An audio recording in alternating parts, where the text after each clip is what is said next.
Good day mga kabhab! Another day, another blessed day. O karong adlaw ang ato ang lutoon, adobong chicken neck.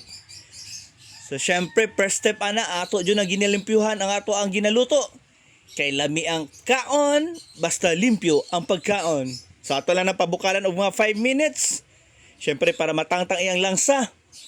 Og oily kayo ang liog para matangtang pod gamay ang iyang oil. So makuha gamay. So after 5 minutes ato lang na i-drain.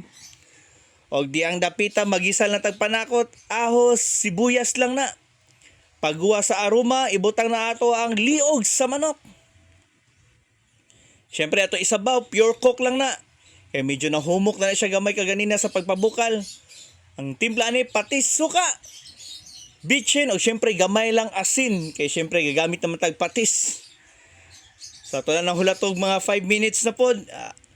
So kay nahihinay day ko ani og pusa ato ang star sender ha. Kay medyo na bawal gamay si Meta. So mahadlok ta ma-restricted. So di ang dapita medyo okay na. Luto na, maghukad na ta kay gutom na.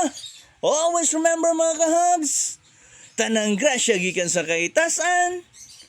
Always natong pasalamatan. Habab.